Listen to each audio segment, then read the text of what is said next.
Hello മക്കളെ, welcome to text tutor. അപ്പൊ നമ്മൾ ഇന്ന് സോഷ്യൽ സയൻസിൽ പഠിക്കാൻ പോകുന്ന ചാപ്റ്റർ ആണ് ഇന്ത്യൻ ഭരണഘടനയിലെ അധികാര വിന്യാസം. ഇന്ത്യൻ ഭരണഘടനയിലുള്ള അധികാരം എങ്ങനെയാണ് വിന്യസിക്കപ്പെട്ടിരിക്കുന്നത് എന്നുള്ള ഒരു കാര്യമാണ് നമ്മൾ ഈ ഒരു ചാപ്റ്ററിനകത്ത് പഠിക്കുന്നത്. നിങ്ങൾ കേട്ടിട്ടുണ്ടാവും അല്ലെ, പല സിനിമകളിലൊക്കെ നിങ്ങൾ കേട്ടിട്ടുണ്ടാവും ഇന്ത്യൻ ഭരണഘടന അല്ലെ, ഇന്ത്യൻ കോൺസ്റ്റിറ്റ്യൂഷൻ എന്നുള്ള വേർഡ്. നിങ്ങൾ ഓരോ സിനിമയിലൊക്കെ ഭരണഘടന ഇന്ന നമ്പർ പ്രകാരം അല്ലെങ്കിൽ എന്താണ് അനുച്ഛേദം പ്രകാരം ഒക്കെ നിങ്ങൾ കേൾക്കുന്നുണ്ടാവും അല്ലെ. അപ്പം ആ ഒരു അധികാരം എങ്ങനെയാണ് വിന്യസിക്കപ്പെട്ടിട്ടുള്ളതെന്നാണ് നമ്മൾ ഈ ഒരു ചാപ്റ്ററിൽ പഠിക്കുന്നത്. That is distribution of power in Indian constitution. Indian കോൺസ്റ്റിറ്റ്യൂഷനിൽ എങ്ങനെയാണ് അധികാരം അല്ലെ, പവർ എങ്ങനെയാണ് ഡിസ്ട്രിബ്യൂട്ട് ചെയ്തിട്ടുള്ളതെന്നാണ് നമ്മൾ ഈ ഒരു ചാപ്റ്ററിൽ നോക്കാൻ വേണ്ടി പോകുന്നത്. സോ കോൺസ്റ്റിറ്റ്യൂഷൻ ഓഫ് ഇന്ത്യന്റെ ഫോട്ടോ നിങ്ങൾ കാണുന്നുണ്ട് അല്ലെ. സോ നമുക്ക് ചാപ്റ്ററിലേക്ക് പോവാം. Long years ago, we made a tryst with destiny, and now the time comes when we shall redeem our pledge, not wholly or in full measure, but very substantially. At the stroke of the midnight hour, when the world sleeps, India awake to life and freedom. എന്താ പറഞ്ഞിട്ടുള്ളത്? വർഷങ്ങൾക്ക് മുൻപ് നാം വിധിയുമായ ഒരു കൂടിക്കാഴ്ച നടത്തി ആ പ്രതിജ്ഞ പൂർണ്ണമല്ലെങ്കിലും സുപ്രധാനമായി തന്നെ നമ്മൾ നിറവേറ്റിയ സമയമായിരിക്കുന്നു. എന്താണ്? ഇൻഡിപെൻഡൻസിന്റെ ഒരു സമയമായിട്ടുണ്ട്. ഇന്ന് പാതിരാമണി മുഴങ്ങുമ്പോൾ ഇന്ത്യ ഉണർന്നെഴുന്നേൽക്കും പുതുജീവിതത്തിലേക്കും സ്വാതന്ത്ര്യത്തിലേക്കും. അപ്പം വളരെ കാലമായിട്ടുള്ള ബ്രിട്ടീഷ് ഭരണത്തിന് ശേഷം അല്ലെ, കൊളോണിയൽ റൂളിങ്ങിന് ശേഷം ഇന്ത്യ എന്ത് ചെയ്യാൻ പോവാണ്? സ്വാതന്ത്ര്യത്തിലേക്ക് കടക്കാൻ വേണ്ടിയിട്ട് പോവുകയാണ്. ഇന്ന് പാതിരാമണി മുഴങ്ങുമ്പോൾ ഇന്ത്യ എന്തിലേക്ക് കടക്കും എന്നാ പറയുന്നേ? സ്വാതന്ത്ര്യത്തിലേക്ക് കടക്കുമെന്നാണ് പറയുന്നത്. A moment comes which comes but rarely in history when we step out from the old to new, when an age ends and when the soul of a nation long suppressed finds utterance. It's fitting that at this solemn moment we take the pledge of dedication to the service of India and her people and to the still larger cause of humanity. എന്താ പറയുന്നത്? ഒരു യുഗം അവസാനിച്ചിരിക്കുന്നു. ദീർഘനാളായി അടിച്ചമർത്തപ്പെട്ടിരുന്ന ഒരു രാഷ്ട്രത്തിന്റെ ആത്മാവ് ശബ്ദിക്കുന്നു അല്ലെ. കുറെ കാലമായിട്ട് ബ്രിട്ടീഷുകാര് അടിച്ചമർത്തപ്പെട്ടിട്ടുള്ള ഒരു രാഷ്ട്രം എന്ത് ചെയ്യാൻ പോവുകയാണ്? സ്വാതന്ത്ര്യത്തിലേക്ക് അല്ലെ, അവരുടെ ആവശ്യങ്ങളൊക്കെ വേണ്ടിയിട്ട് ശബ്ദിക്കാൻ വേണ്ടി പോവുകയാണ്. ഈ അപൂർവ നിമിഷത്തിൽ ഇന്ത്യയുടെയും ഇവിടത്തെ ജനങ്ങളുടെയും മനുഷ്യരാശിയുടെയും ആകെ തന്നെയും സേവനത്തിനായി സ്വയം അർപ്പിച്ചുകൊണ്ട് നമുക്ക് പ്രതിജ്ഞ ചെയ്യാം. Above is an excerpt from our first Prime Minister Jawaharlal Nehru അല്ലെ. ആദ്യത്തെ പ്രധാനമന്ത്രി ആരാ? ജവഹർലാൽ നെഹ്റു ആണ് അല്ലെ. നമ്മൾ ചെറുപ്പത്തിൽ മുതലേ പഠിക്കുന്നുണ്ട്. And addresses the nation to the eve of India's independence. സ്വാതന്ത്ര്യ പുലരിയില് പ്രധാനമന്ത്രി ജവഹർലാൽ നെഹ്റു അല്ലെ, ആദ്യത്തെ പ്രധാനമന്ത്രി ജവഹർലാൽ നെഹ്റു രാഷ്ട്രത്തെ അഭിസംബോധന ചെയ്ത് നടത്തിയ പ്രസംഗത്തിലെ ഒരു ഭാഗമാണ് നമ്മൾ ഇപ്പൊ കണ്ടിട്ടുള്ളത്. Nehru appeals to the Constituent Assembly to shake off the evils of foreign rule and lead the country to a hopeful and responsible path. അല്ലെ, ഇന്ത്യ എന്താവണം? വൈദേശിക ഭരണത്തിന്റെ കെടുതിയിൽ കുടഞ്ഞെറിഞ്ഞ പ്രതീക്ഷാ നിർഭരവും ഉത്തരവാദിത്വപൂർണവുമായ പാതയിലേക്ക് രാജ്യത്തെ നയിക്കാനുള്ള ആഹ്വാനമാണ് ഭരണഘടനാ നിർമ്മാണ സഭയിൽ നെഹ്റു നൽകുന്നത്. എന്താണ്?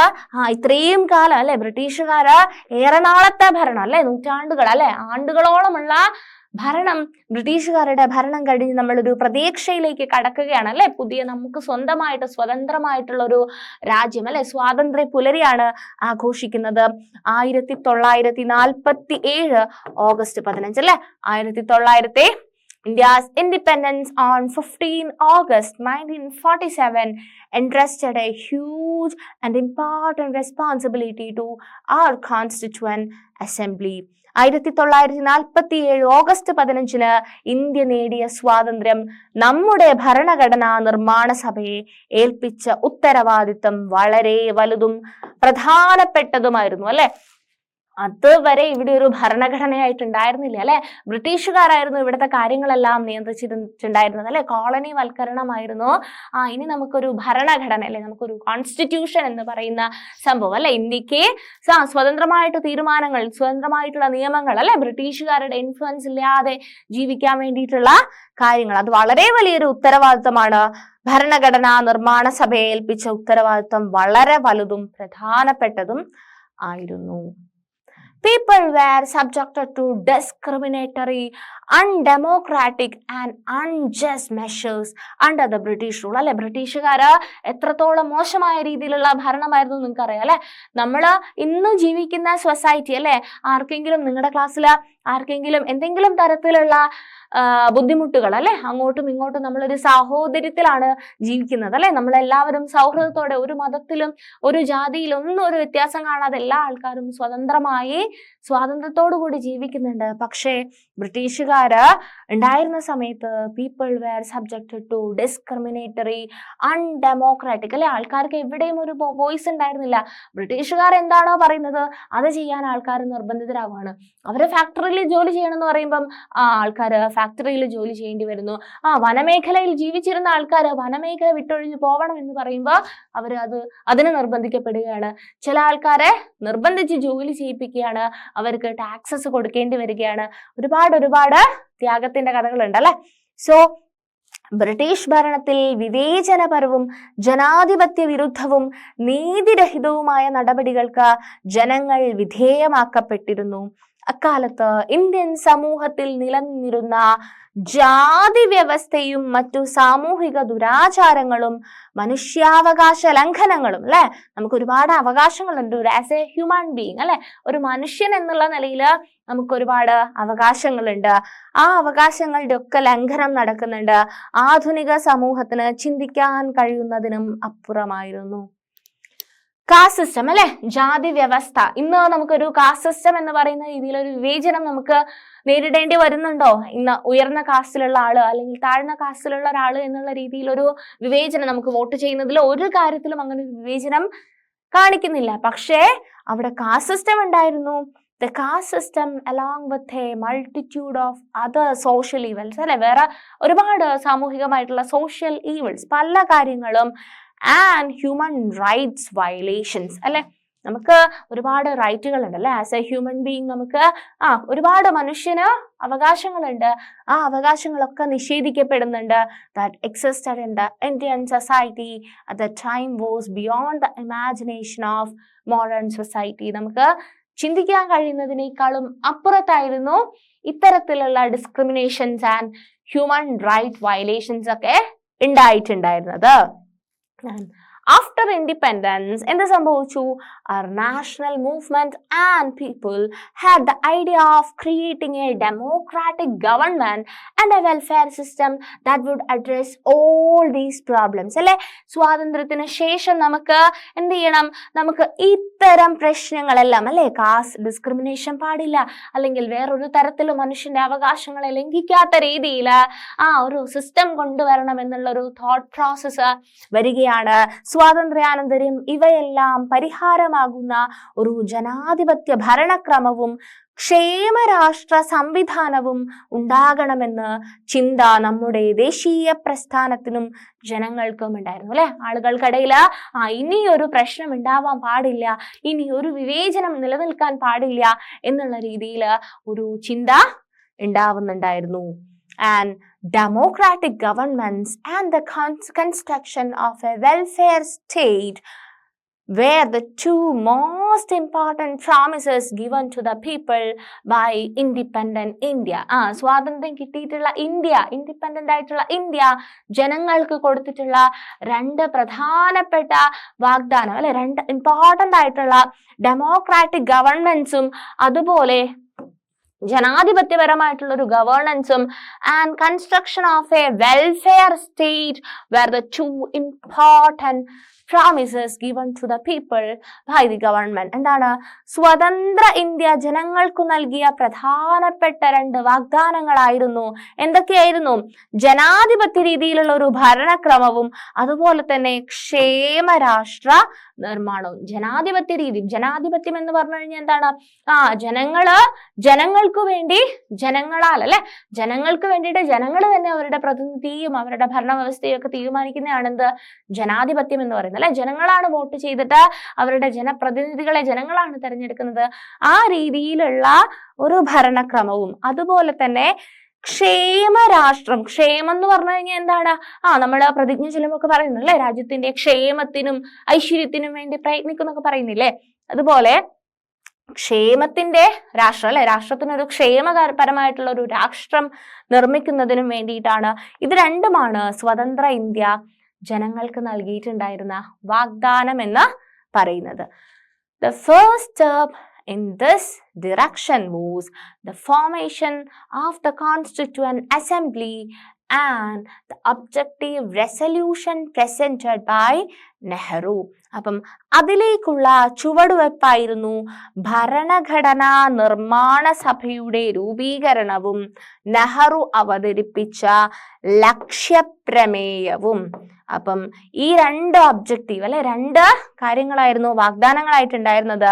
ഒന്ന്, ജനാധിപത്യ രീതിയിലുള്ള ഒരു ഭരണക്രമം വരും എന്ന് പറഞ്ഞു. അതുപോലെ തന്നെ ക്ഷേമരാഷ്ട്ര നിർമ്മാണം. അപ്പം ഇത് രണ്ടും കൂടിയുള്ള, ഇതിന് രണ്ടിനും വേണ്ടിയിട്ടുള്ള ആദ്യത്തെ ഒരു ചുവടുവയ്പ്പായിരുന്നു എന്താ? ഭരണഘടനാ നിർമ്മാണ സഭയുടെ രൂപീകരണം. That is direction was the formation of the Constituent Assembly. Okay. ഭരണഘടനാ നിർമ്മാണ സഭയുടെ രൂപീകരണം, അതുപോലെ തന്നെ and the objective resolution presented by Nehru. Nehru എന്ത് ചെയ്തിട്ടുണ്ട്? ഒരു ഒബ്ജക്റ്റീവ് റെസൊല്യൂഷൻ അഥവാ ലക്ഷ്യപ്രമേയം അവതരിപ്പിച്ചിട്ടുണ്ട്. ഈ 2 കാര്യങ്ങളായിരുന്നു നമ്മുടെ ഗോളിലേക്കുള്ള ആദ്യത്തെ ചുവടുവെപ്പ് എന്ന് പറയുന്നത്. സോ എന്താണ് ലക്ഷ്യപ്രമേയം എന്നാണ് നമ്മൾ നെക്സ്റ്റ് നോക്കുന്നത്. റെസൊല്യൂഷൻ അല്ലെ, നമ്മൾ അവിടെ കണ്ടു ലക്ഷ്യപ്രമേയം. അപ്പം ഒബ്ജക്റ്റീവ് റെസൊല്യൂഷൻ അല്ലെ,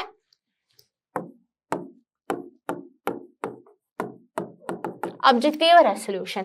From objective resolution to the constitution. Okay. From the objective resolution to the constitution. ലക്ഷ്യപ്രമേയത്തിൽ നിന്നും ഭരണഘടനയിലേക്ക്. ലക്ഷ്യപ്രമേയത്തിൽ നിന്നും ഫസ്റ്റ് ഭരണഘടന ഉണ്ടാക്കുന്നതിന് മുമ്പ് എന്ത് അവതരിപ്പിക്കേണ്ടി വന്നു? ഒബ്ജക്റ്റീവ്സ് അല്ലെ, ലക്ഷ്യപ്രമേയം അവതരിപ്പിക്കുകയാണ്. That is the Constituent Assembly declares its solemn determination to make India an independent sovereign republic and to frame a constitution for it. എന്താ പറയുന്നത്? ഭരണഘടനാ നിർമ്മാണ സഭ അല്ലെ, ഭരണഘടന ഉണ്ടാക്കണം, ഇന്ത്യക്കൊരു ഭരണഘടന ഉണ്ടാക്കണം. അത് ഉണ്ടാക്കാൻ വേണ്ടിയിട്ട് ആരുണ്ട്? ഭരണഘടനാ നിർമ്മാണ സഭയുണ്ട്. ഭരണഘടനാ നിർമ്മാണ സഭ എന്ന് പറഞ്ഞു കഴിഞ്ഞാല് ഭരണഘടന ഉണ്ടാക്കാൻ വേണ്ടിയിട്ട് ഫോം ചെയ്തിട്ടുള്ള ഭരണഘടനാ നിർമ്മാണ സഭയുണ്ട്. ഇന്ത്യ ഒരു സ്വതന്ത്ര പരമാധികാര സോവറിൻ അല്ലെ, സ്വതന്ത്ര പരമാധികാര റിപ്പബ്ലിക്കായി തീർക്കുവാനും അതിനായി ഒരു ഭരണഘടന തയ്യാറാക്കുവാനുമുള്ള ഗൗരവമേറിയ ദൃഢനിശ്ചയം പ്രഖ്യാപിക്കുന്നു. അപ്പം ഇന്ത്യയെ എന്താക്കണം? ഇന്ത്യക്ക് സ്വാതന്ത്ര്യം കിട്ടി അല്ലെ, ഇൻഡിപെൻഡൻസ് കിട്ടി. അപ്പം ഇന്ത്യയെ ഒരു സ്വതന്ത്ര പരമാധികാര റിപ്പബ്ലിക് ആക്കി മാറ്റാനുള്ള ചുവടുവയ്പ്പുകളാണ് നടക്കുന്നത്. So, the Constituent Assembly declares its solemn determination to make India an independent sovereign republic and to frame a constitution for it. അതിനു വേണ്ടിയിട്ടാണ് ഒബ്ജക്റ്റീവ് റെസൊല്യൂഷൻ അഥവാ ലക്ഷ്യപ്രമേയം ഉണ്ടാക്കിയിട്ടുള്ളത്. The independent sovereign India would be a union of former British Indian territories, Indian states and other parts outside British India willing to become a part of the Indian Union. അപ്പം India എന്ന് പറയുന്ന രാജ്യം വെറും India അല്ല, സ്വതന്ത്ര പരമാധികാര India എന്ന് പറയുന്നത് അല്ലെ. ഇൻഡിപെൻഡന്റ്, സ്വതന്ത്ര പരമാധികാരം, സോവറിൻ ഇന്ത്യ.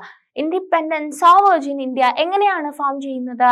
സ്വതന്ത്ര പരമാധികാര ഇന്ത്യ എന്ന് പറയുന്നത് പഴയ ബ്രിട്ടീഷ് ഇന്ത്യൻ പ്രദേശങ്ങൾ അല്ലെ, പഴയ കാലത്ത് ബ്രിട്ടീഷ് ഇന്ത്യൻ പ്രദേശങ്ങളുണ്ട്, അതുപോലെ തന്നെ ഇന്ത്യയിൽ ഉണ്ടായിരുന്ന സംസ്ഥാനങ്ങളുണ്ട്, അതുപോലെ തന്നെ ഇന്ത്യൻ യൂണിയന്റെ ഭാഗമാവാൻ താല്പര്യമുള്ള, ഇന്ത്യൻ യൂണിയന്റെ ഭാഗമാവാൻ തയ്യാറുള്ള ബ്രിട്ടീഷ് ഇന്ത്യക്ക് പുറത്തുള്ള മറ്റു ഭാഗങ്ങൾ എന്നിവയുടെ ഒരു യൂണിയൻ ആയിരിക്കും. അപ്പം ഇൻഡിപെൻഡന്റ് സോവറിൻ ഇന്ത്യ എന്ന് പറയുന്നത് ബ്രിട്ടീഷ് ഇന്ത്യയുടെ ഭാഗമായിട്ടുള്ള സ്ഥലങ്ങള്, ഉണ്ടായിരുന്ന സംസ്ഥാനങ്ങള്, അതുപോലെ തന്നെ ഇന്ത്യയുടെ അല്ലെ ഈ സ്വതന്ത്ര പരമാധികാര ഇന്ത്യയുടെ ഭാഗമാവാൻ തയ്യാറായിട്ടുള്ള ബ്രിട്ടീഷ് ഇന്ത്യയുടെ പുറത്ത് ഏതൊക്കെ സ്ഥലങ്ങളുണ്ടോ അതെല്ലാം കൂടെ ഒത്തുചേർത്തുകൊണ്ടാണ് ഇന്ത്യ ഫോം ചെയ്യാൻ പോകുന്നത്, ഇൻഡിപെൻഡന്റ് സോവറിൻ ഇന്ത്യ ഫോം ചെയ്യാൻ വേണ്ടി പോകുന്നത്. So the independent sovereign India would be a union of former British Indian territories, പഴയ ബ്രിട്ടീഷ് ഇന്ത്യൻ ടെറിട്ടറീസ്, അതുപോലെ തന്നെ ഇന്ത്യൻ സ്റ്റേറ്റ്സ് അല്ലെ ഇന്ത്യയുടെ സംസ്ഥാനങ്ങള്, and other parts outside British India, ഇന്ത്യയുടെ സ്റ്റേറ്റിന് പുറത്തുള്ള അല്ലെങ്കിൽ ബ്രിട്ടീഷ് ഇന്ത്യക്ക് പുറത്തുള്ള ഇന്ത്യയുടെ പാർട്ടാവാൻ റെഡി ആയിട്ടുള്ള അല്ലെ, willing to become a part of the Indian Union. The territories forming the Union of India will be autonomous unit. In addition, they are vested with all powers and duties not vested in the central government. All the powers of an independent sovereign India will emanate from the people. എന്താ പറഞ്ഞിട്ടുള്ളത്? Indian union രൂപീകരിക്കുന്ന പ്രദേശങ്ങൾ സ്വയംഭരണ യൂണിറ്റുകളായിരിക്കും. എന്താണ്? Indian union രൂപീകരിക്കുന്ന സ്ഥലങ്ങൾ എന്തായിരിക്കും? സ്വയംഭരണ യൂണിറ്റുകളായിരിക്കും അല്ലെ, സ്വന്തം ഭരിക്കുന്ന, അല്ലെങ്കിൽ union of India will be autonomous unit ആയിരിക്കും. ഓക്കെ, ഓട്ടോണോമസ് യൂണിറ്റ് ആയിരിക്കും.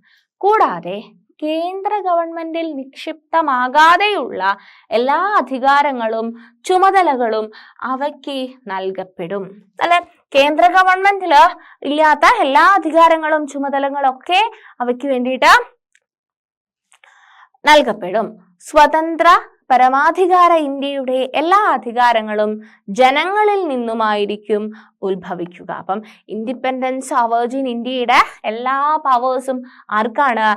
ജനങ്ങളിൽ നിന്നുമായിരിക്കും അതിന്റെ ഒറിജിൻ എന്ന് പറയുന്നത്. So all the powers of an independent sovereign India will emanate from the people. ആർക്കാണ് അധികാരം കൊടുത്തിട്ടുള്ളത്? ഇൻഡിപെൻഡന്റ് സോവറിൻ, പരമാധികാരം അല്ലെ, പീപ്പിളിന് വേണ്ടിയിട്ടാണ് കൊടുത്തിട്ടുള്ളത്. Social, economic and political justice അല്ലെ, സാമൂഹികപരമായിട്ട്, അതുപോലെ തന്നെ സാമ്പത്തികപരമായിട്ട്, അതുപോലെ തന്നെ രാഷ്ട്രീയപരമായിട്ട് അല്ലെ. Social, economic and political justice, equality of status, equality of opportunity and equality before the law. എന്താണ്? അവസരങ്ങൾക്കുള്ള തുല്യത, അതുപോലെ തന്നെ നിയമത്തിന്റെ മുമ്പില് തുല്യത. നിയമത്തിന് മുമ്പില് വലിയ ആള് ചെറിയ ആളെന്നൊന്നുമില്ല, നിയമം എല്ലാവർക്കും ഒരുപോലെയാണ്. So equality of status, equality of opportunity and equality before the law, as well as fundamental freedom of speech, expression, belief, worship, profession, association and assembly, subject to law and public morality, shall be ensured and protected for all the people of India. ഇന്ത്യയിലെ എല്ലാ ജനങ്ങൾക്കും സാമൂഹികവും സാമ്പത്തികവും രാഷ്ട്രീയവുമായ നീതിയും പദവി സമത്വവും അവസര സമത്വവും നിയമത്തിന് മുമ്പിലുള്ള സമത്വം അല്ലെ, ഈക്വാലിറ്റി ബിഫോർ ലോ, കൂടാതെ നിയമത്തിനും പൊതുധാർമ്മികതയ്ക്കും വിധേയമായിട്ടുള്ള സംസാരം, ആവിഷ്കാരം, വിശ്വാസം, ബിലീഫ് അല്ലെ, ആരാധന, തൊഴിൽ സംഘടന, പ്രവർത്തനവും എന്നീ മൗലിക സ്വാതന്ത്ര്യങ്ങളും ഉറപ്പാക്കുകയും സംരക്ഷിക്കുകയും ചെയ്യും. അപ്പം ആൾക്കാരുടെ തൊഴിൽ സംഘടന, പ്രവർത്തനം, അതുപോലെ തന്നെ ആൾക്കാരുടെ മൗലിക സ്വാതന്ത്ര്യം, ഇതെല്ലാം ഉറപ്പുവരുത്തിക്കൊണ്ട് അല്ലെ, ആർക്കും നിയമത്തിന് മുമ്പിലോ അല്ലാതെ ഒരു പാർഷ്യാലിറ്റി ഒന്നും ഇല്ലാതെയുള്ള ഒരു സിസ്റ്റം കൊണ്ടുവരാനുള്ള തയ്യാറെടുപ്പാണ്. given above are some of the ideas from the objective resolution presented by Jawaharlal Nehru in the Constituent Assembly on 13 December 1946. അപ്പം 1946 ഡിസംബർ 13 ജവഹർലാൽ നെഹ്റു അല്ലെ ഒബ്ജക്റ്റീവ് റെസൊല്യൂഷൻ പ്രസന്റ് ചെയ്തു അല്ലെ. ആ ഒബ്ജക്റ്റീവ് റെസൊല്യൂഷന്റെ ഇമ്പോർട്ടന്റ് ആസ്പെക്ട്സ് ആണ് നമ്മൾ ഇത്രയും നേരമായിട്ട് പറഞ്ഞുകൊണ്ടിരുന്നത് അല്ലെ. 1946 ഡിസംബർ 13 ഭരണഘടനാ നിർമ്മാണ സഭയിൽ ജവഹർലാൽ നെഹ്റു അവതരിപ്പിച്ച ലക്ഷ്യപ്രമേയത്തിലെ ചില ആശയങ്ങളാണ് നമ്മൾ മുകളിൽ കൊടുത്തിട്ടുള്ളത്. ദേശീയ പ്രസ്ഥാനം മുന്നോട്ട് വച്ച പ്രധാന ആശയങ്ങളാണ് ലക്ഷ്യപ്രമേയത്തിൽ ഉൾക്കൊണ്ടിരിക്കുന്നത്. And the key ideas put forward by the national movement are included in the objective resolution. അപ്പം ദേശീയ പ്രസ്ഥാനം എന്താണോ, ഇന്ത്യൻ ദേശീയ പ്രസ്ഥാനം എന്താണോ മുന്നോട്ട് വെച്ചത് അതിന്റെ പ്രധാനപ്പെട്ട ആശയങ്ങൾ തന്നെയാണ് ലക്ഷ്യപ്രമേയത്തിൽ ഉൾക്കൊള്ളിച്ചിരിക്കുന്നത്. അപ്പം ഇനി നമ്മൾ നോക്കാൻ പോകുന്നത് ഇന്ത്യയുടെ എന്താണ്, ഭാരതത്തിന്റെ ഭരണഘടനയുടെ ആമുഖമാണ് നമ്മൾ ജസ്റ്റ് ഒന്ന് നോക്കാൻ വേണ്ടി പോകുന്നത്. ജസ്റ്റ് ആമുഖം മാത്രം, ഭാരതത്തിന്റെ ഭരണഘടനയുടെ ആമുഖം, ദ കോൺസ്റ്റിറ്റ്യൂഷൻ ഓഫ് ഇന്ത്യയുടെ പ്രിയാമ്പിൾ മാത്രമാണ് നമ്മൾ നോക്കുന്നത്. ഓക്കെ, ഇമ്പോർട്ടന്റ് ആയിട്ട് എന്തൊക്കെ കാര്യങ്ങളാണ് ഇതിനകത്ത് ഉള്ളതെന്ന് നമുക്ക് ജസ്റ്റ് ഒന്ന് വായിച്ചു നോക്കാം. We, the people of India, having solemnly resolved to constitute India into a sovereign, socialist, secular, democratic republic. Important ആയിട്ടുള്ള ടേംസുകളാണ് ഭരണഘടനയുടെ ആമുഖത്തിൽ പറയുന്ന ഇമ്പോർട്ടൻ്റ് ആയിട്ടുള്ള വാക്കുകളാണ്, വളരെ ഇമ്പോർട്ടൻ്റ് ആയിട്ടുള്ള വാക്കുകളാണ്. Sovereign, socialist, secular, democratic, republic and to secure to all its citizens, എല്ലാ സിറ്റിസൺസിനും ജസ്റ്റിസ്. എന്ത് ജസ്റ്റിസ് ആണ്? നീതി കിട്ടണം അല്ലെ. Social, economic and political justice. അതുപോലെ തന്നെ liberty, justice liberty, justice liberty of thought, expression, belief, faith and worship. Liberty of thought, expression അല്ലെ, നമുക്ക് എക്സ്പ്രസ് ചെയ്യാനുള്ള സ്വാതന്ത്ര്യം, അതുപോലെ തന്നെ നമുക്ക് ഇഷ്ടമുള്ളതിൽ വിശ്വസിക്കാനുള്ള സ്വാതന്ത്ര്യം, faith and worship, equality of status and of opportunity and to promote among them all. പിന്നെയോ fraternity, fraternity assuring the dignity of the individual and the unity and the integrity of the nation. In our Constituent Assembly, this 26th day of November 1949, do hereby adopt, enact and give to ourselves this Constitution. അപ്പം ഇതാണ് നമ്മളുടെ ഭരണഘടനയുടെ ആമുഖം. Sovereign, socialist, secular, democratic, republic. പിന്നെ എന്താ പറയുന്നത്? Justice, liberty, equality, fraternity. Okay, so ഇത്രയും കാര്യങ്ങളാണ് അഷുറൻസ് തരുന്നത് ഭരണഘടനയുടെ ആമുഖം. ഇനി ഇതിൽ കുറെ അമെൻമെന്റ്സും കാര്യങ്ങളും അല്ലെ, ഭേദഗതികളൊക്കെ വരുത്താറുണ്ട്. അതിന്റെ ഡീറ്റെയിൽസ് ആണ് ബാക്കി പറയുന്നത്. കോൺസ്റ്റിറ്റ്യൂഷൻ 42nd അമെൻമെന്റ് ആക്ട് 1976 ഉണ്ടായിരുന്നു. അതുപോലെ തന്നെ സോവറിൻ, ഡെമോക്രാറ്റിക്, റിപ്പബ്ലിക് ഉണ്ടായിരുന്നു. അമെൻമെന്റ് എപ്പോഴായിരുന്നു? 42nd അമെൻമെന്റിൽ ഉണ്ടായിരുന്നു. ഓക്കെ, സോ ഒരുപാട് അമെൻമെന്റ്സും കാര്യങ്ങളും പിന്നീട് വന്നിട്ടുണ്ട്, ഭേദഗതികൾ വന്നിട്ടുണ്ട്. സോ ഭാരതത്തിലെ ജനങ്ങളായ നാം ഭാരതത്തെ, അതിന് മലയാളമാണ് എടാ, ഭാരതത്തിലെ ജനങ്ങളായ നാം ഭാരതത്തെ ഒരു പരമാധികാര, സ്ഥിതി സമത്വ, എന്താണ് സോവറിൻ അല്ലെ, സ്ഥിതി സമത്വ, മതേതരം, സെക്കുലർ അല്ലെ, അതുപോലെ തന്നെ ജനാധിപത്യ, ഡെമോക്രാറ്റിക്, റിപ്പബ്ലിക് സംവിധാനം ചെയ്യുവാനും അതിലെ പൗരന്മാർക്കെല്ലാം എന്തൊക്കെ ഉറപ്പുകളാണ് പറയുന്നത്? സാമൂഹികം എന്ന് പറഞ്ഞാൽ സോഷ്യൽ, സാമ്പത്തികം, എക്കണോമിക്, രാഷ്ട്രീയവുമായിട്ടുള്ള ജസ്റ്റിസ്, നീതി, ചിന്തയ്ക്കും ആശയപ്രകടനത്തിനും വിശ്വാസത്തിനും മതനിഷ്പക്ഷതയ്ക്കും ആരാധനയ്ക്കും ഉള്ള സ്വാതന്ത്ര്യം അല്ലെ, ഫ്രീഡം. ആൻഡ് പദവിയിലും അവസരത്തിലും സമത്വവും സംപ്രാപ്തമാക്കുവാനും അവർക്കെല്ലാം ഇടയിൽ വ്യക്തിയുടെ അന്തസ്സും രാഷ്ട്രത്തിന്റെ ഐക്യവും അഖണ്ഡതയും അല്ലെ, അതാണ് ഫ്രട്ടേണിറ്റി അല്ലെ, ഉറപ്പുവരുത്തിക്കൊണ്ട് സാഹോദര്യം പുലർത്തുക അല്ലെ, ഫ്രട്ടേണിറ്റി സഗൗരവം തീരുമാനിച്ചിരിക്കയാൽ. ഇതാണ് നമ്മുടെ ഭരണഘടനയുടെ ആമുഖമാണ് നമ്മളിപ്പോൾ കണ്ടിട്ടുള്ളത്. നമ്മുടെ ഭരണഘടനാ നിർമ്മാണ സഭയിൽ ഈ 1949 നവംബർ 26 ദിവസം ഇതിനാൽ ഈ ഭരണഘടനയെ സ്വീകരിക്കുകയും നിയമമാക്കുകയും നമുക്ക് തന്നെ പ്രദാനം ചെയ്യുകയും ചെയ്യുന്നു.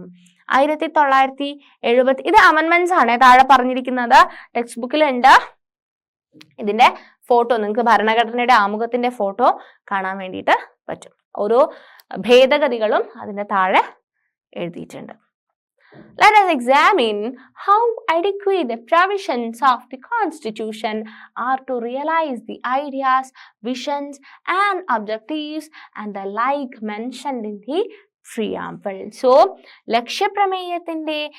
ലക്ഷ്യപ്രമേയത്തിലെ വിവിധ ആശയങ്ങൾ നമ്മുടെ ഭരണഘടനയുടെ ആമുഖത്തിൽ ഉൾപ്പെട്ടിട്ടുണ്ടെന്ന് വ്യക്തമായല്ലോ. ഇനി ആമുഖത്തിൽ സൂചിപ്പിച്ചിട്ടുള്ള ആശയങ്ങൾ, കാഴ്ചപ്പാടുകൾ, ലക്ഷ്യങ്ങൾ അല്ലെ, അതിനകത്ത് സൂചിപ്പിച്ചിട്ടുള്ള ആശയങ്ങൾ, അതുപോലെ തന്നെ അവരുടെ കാഴ്ചപ്പാടുകൾ, ലക്ഷ്യങ്ങൾ തുടങ്ങിയവ സാക്ഷാത്കരിക്കുന്നതിന് ഭരണഘടനയിലെ വ്യവസ്ഥകൾ എത്രമാത്രം പര്യാപ്തമാണെന്ന് നമുക്ക് പരിശോധിക്കാം. അപ്പം അതിനെ ഡീറ്റെയിൽ ചെയ്തിട്ടുള്ള കാര്യങ്ങളാണ് നമ്മൾ നെക്സ്റ്റ് എക്സാമിൻ ചെയ്യാൻ വേണ്ടി പോകുന്നത്. അത് നമുക്ക് വേറൊരു സെഷനിൽ സെപ്പറേറ്റ് ആയിട്ട് ഡിസ്കസ് ചെയ്യാം. എന്തൊക്കെ കാര്യങ്ങളാണ് നമ്മൾ ഈ ഒരു സെഷനിൽ ഡിസ്കസ് ചെയ്തിട്ടുണ്ടായിരുന്നത്? നമ്മൾ ഭരണഘടനയുടെ ആമുഖമായിരുന്നു അല്ലേ പഠിച്ചിട്ടുണ്ടായിരുന്നത്, ദാറ്റ് ഈസ് പ്രിയാമ്പിൾ പഠിച്ചു. അതുപോലെ തന്നെ നമ്മുടെ ഭരണഘടന എത്രത്തോളം അല്ലെ, നമ്മൾ ഒരുപാട് ഇന്ത്യക്കാര് ഭാരതത്തില് ഒരുപാട് സഫറിങ്സ് അല്ലെ, ഒരുപാട് സഫറിങ്സിന് ശേഷമാണ് നമുക്ക് ഇൻഡിപെൻഡൻസ് കിട്ടുന്നത്. അപ്പൊ ജവഹർലാൽ നെഹ്റു സാറിന്റെ ഒരു സ്പീച്ച് ഒക്കെ കണ്ടു അല്ലെ. അതിനുശേഷം അല്ലെ നമ്മൾ സ്വപ്നം കണ്ടിട്ടുള്ള ഇന്ത്യ അല്ലെ, ഭാരതത്തെ പടുത്തുയർത്താൻ വേണ്ടിയിട്ട് ചെയ്യാൻ പറ്റുന്ന കാര്യങ്ങള്, ലക്ഷ്യപ്രമേയങ്ങള്, ആമുഖം, ഇത്രയും കാര്യങ്ങളാണ് നമ്മൾ ഈ ഒരു സെഷനിൽ ഡിസ്കസ് ചെയ്തിട്ടുണ്ടായിരുന്നത്. അതിന്റെ ഡീറ്റെയിൽ ആയിട്ടുള്ള എക്സാമിനേഷൻ നമുക്ക് നെക്സ്റ്റ് വേറൊരു സെഷനിൽ ഡിസ്കസ് ചെയ്യാം. താങ്ക്